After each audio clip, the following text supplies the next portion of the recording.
Bonjour à tous, Arnaud Mallet pour Global Distribution. Aujourd'hui, une vidéo de présentation du call center sur les appareils Yestar.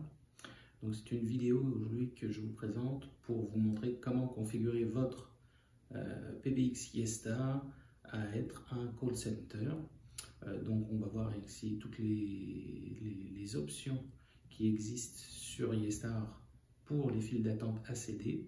Et je vais aussi vous montrer ce que vous pouvez voir en tant qu'utilisateur ou manager de ces files d'attente. Donc la première chose qu'on va faire, c'est de se connecter sur notre système.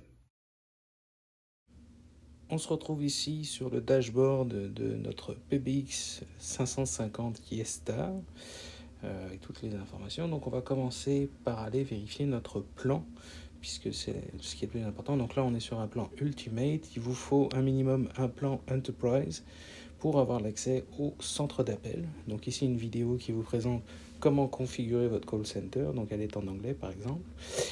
Vous avez aussi un lien ici qui vous permet d'aller voir l'utilisation de comment configurer votre call center. Donc moi je vais aller commencer par vous montrer. On va aller dans les caractéristiques d'appel et dans les files d'attente. Donc actuellement je n'ai pas de file d'attente, donc je vais aller en ajouter une nouvelle. Je vais commencer donc le 6400, ça c'est le numéro qui est le premier choisi. Je vais aller lui donner un nom, donc file d'attente test. Voilà. Et ensuite je peux choisir le mode de destination d'appel. Donc est-ce que je les appelle tous, le moins appelé, le plus appelé, en mode linéaire, circulaire, etc. Vous choisissez le mode, vous choisissez la musique d'attente pour les appeler. Donc là, par défaut, c'est la musique par défaut. Vous avez le temps d'attente et la destination une fois le temps d'attente échu. Donc là, ici, on peut aller vers une extension, un groupe d'appel, etc. Les options des agents, donc le délai d'attente, veuillez indiquer la durée maximale en secondes pendant laquelle la file d'attente donnera un agent avant de passer à l'agence disponible. Elle est de 30 secondes par défaut. Donc ça, ce serait dans le cas où vous utiliseriez un mode linéaire. Lorsque tous les agents disponibles ont été appelés et chronométrés, cette valeur définit le nombre de minutes à atteindre avant la prochaine appel. La valeur par défaut est de 30 minutes. 0 signifie aucun intervalle. Donc de base, vous avez 30 minutes d'intervalle. Vous avez le temps de clôture. Donc lorsqu'un appel est terminé, l'agent utilisera ce temps pour terminer le traitement post-appel. Le prochain appel viendra après cette période en suivant la stratégie de sonnerie. Donc là encore, la valeur de base est de 30 secondes, 0 signifiant aucun délai. Donc à vous de définir le délai du traitement post-appel. Et vous avez l'option de choisir de faire sonner si l'agent est déjà en appel, d'avoir un deuxième appel qui sonnerait sur le poste. Ensuite, on va aller choisir les membres. Donc vous avez les agents dynamiques, qui sont des agents qui peuvent participer à la liste, mais qui peuvent se loguer in ou off de cette liste suivant leurs besoins. Ce sont des agents qui peuvent mettre aussi en pause ou non la réception des appels. Donc moi je vais choisir une extension ici, donc on va mettre Alain. Vous avez ensuite les agents statiques, alors qui eux ne peuvent pas sortir de la liste, ne peuvent pas se loguer off de la liste. Par contre, ils peuvent effectuer des pauses et des déconnexions pour décider s'ils reçoivent des appels dans la file d'attente. Donc ils ont quand même l'option de se mettre en pause pour désactiver des appels. Et vous avez en dernier le gestionnaire de la file d'attente qui, lui, va pouvoir avoir toutes les options d'affichage pour la liste d'attente. Donc je vais me sélectionner moi, voilà, dans la liste.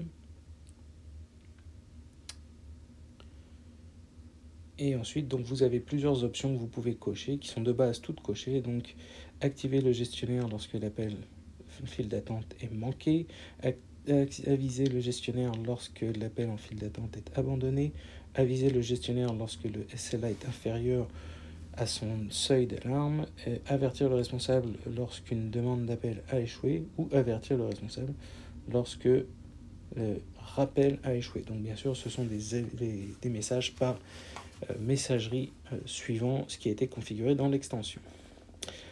Dans les préférences de base, donc le nombre maximum d'appareils dans la liste d'attente, donc indiquer le nombre maximum d'appels en attente autorisés. Donc, de base, 0 veut dire aucun maximum, sinon vous pouvez paramétrer un maximum dans la liste d'attente. Si cette option est activée, distribuez les appelants vers la destination. Le basculement, lorsque l'agent est disponible dans la file d'attente, elle est activée par défaut. Si cette fonction est activée, les nouveaux appels entrants seront autorisés à rejoindre une file d'attente VIN lorsqu'un agent n'est disponible. Elle est désactivée par défaut. Donc là aussi, à vous de voir si vous en avez besoin. Donc on a ensuite la fonction de rappel qu'il faut activer ici si vous avez besoin. Donc vous pouvez soit demander à l'utilisateur par la sélection d'un bouton une demande de rappel, ou bien dans cette liste, vous avez aussi le choix, donc là le choix du bouton ici, donc le 1 ici de base, ou bien le déclenchement automatique après un délai que vous avez vous-même configuré. Donc mettons ici de base c'est 90 secondes. Ne pas oublier que pour les agents dans la file d'attente, soient autorisés à utiliser les routes de sortie. Donc vérifiez dans vos extensions que l'extension en question soit bien capable de rappeler vers l'extérieur.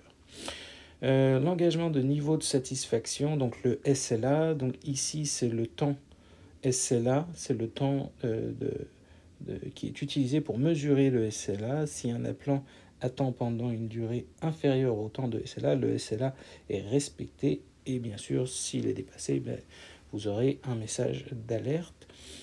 Le temps SLA par défaut est de 60 secondes, donc à vous de voir le temps que vous estimez pour répondre aux appels.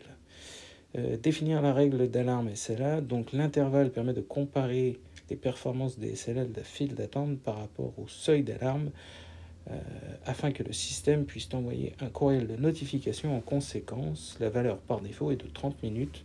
Donc toutes les 30 minutes actuellement, le système va vérifier le niveau de SLA de réponse, d'appels répondus dans ma liste. Bien sûr, c'est une valeur qui peut changer. Et ici, vous sélectionnez le seuil de SLA. Donc, si vous êtes dans le seuil de SLA, c'est-à-dire que là, de base, c'est 80%. Donc, si plus de 80% des appels sont répondus, vous n'aurez pas de message d'alerte. Bien sûr, si vous êtes inférieur, vous aurez un message d'alerte. En tout cas, pour le manager de la file d'attente. Pour les messages, donc le message de connexion, donc actuellement il n'y en a aucun. Vous pouvez sélectionner un message que vous auriez au préalable enregistré dans le système. Le message de l'identité de l'agent, donc si la fonction est activée, un message système contenant l'ID de l'extension va être audible. Si cette option est activée, l'invite merci de votre patience sera diffusée aux appelants. Donc ça, vous pouvez le sélectionner ou non. Vous pouvez aussi choisir le message que vous le souhaitez. Message de la position, donc de base, ils sont activés. Message de délai d'attente aussi. Et vous ici, vous avez la fréquence de lecture de ces messages pour l'appelant. Donc à vous de voir. Le message de la file d'attente, donc là pareil, vous avez votre message que vous avez au préalable enregistré, que vous choisissez, et vous avez la périodicité à côté à choisir. L'enquête de satisfaction, donc de base il n'y en a aucune, mais vous pourriez demander à la fin d'un appel de faire une enquête de satisfaction où le client pourra choisir, suivant la touche, son degré de satisfaction à vos réponses. Donc là encore une fois c'est paramétrable. Et les activités de touche, donc suivant ce que l'appelant va appuyer sur la touche, ce qu'il va avoir comme résultat. Autorisation du panneau de file d'attente. Donc pour l'administrateur, donc la possibilité de modifier l'état de la séance, la gestion de l'application des appels, transfert, application, etc.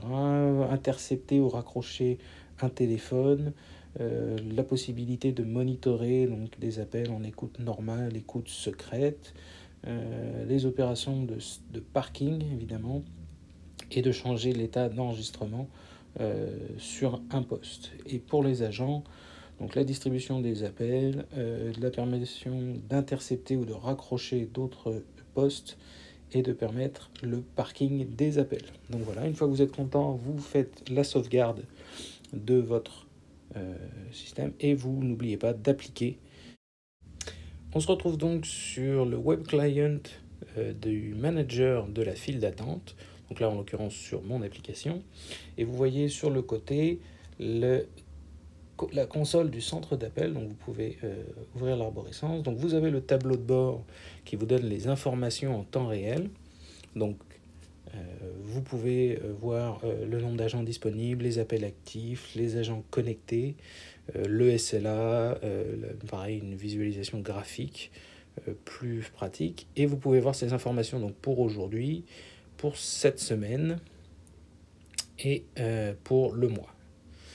Donc ça, c'est là. Vous pouvez ensuite modifier je sais pas, donc voilà, vous pouvez afficher les tuiles comme ça. Voilà, et quand vous êtes satisfait, vous pouvez sauvegarder. Voilà, donc là j'ai mon état. Vous pouvez aussi, bien sûr, le visualiser sur un écran déporté pour que toute la salle du centre d'appel puisse le voir si vous en avez besoin. Vous avez ensuite le panneau de file d'attente, donc ça c'est exclusivement pour le manager qui lui voit les appels répondus, manqués par utilisateur et par agent, de voir leur connexion et leur temps de conversation. Vous avez aussi la possibilité de voir des graphiques pour la semaine, pour le mois comme pour l'autre. Voilà. Voilà qui conclut notre vidéo de présentation du call center sur les appareils YesStar. Si vous avez plus de questions, vous pouvez aller nous rejoindre sur notre site global.ca. Vous pouvez aussi nous suivre sur nos réseaux sociaux Facebook et sur notre page YouTube. Merci de vous abonner pour suivre les prochaines vidéos sur d'autres sujets YesStar ou autres. Quant à moi, je vous remercie de m'avoir regardé et je vous dis à très bientôt pour une prochaine vidéo. Merci beaucoup, au revoir.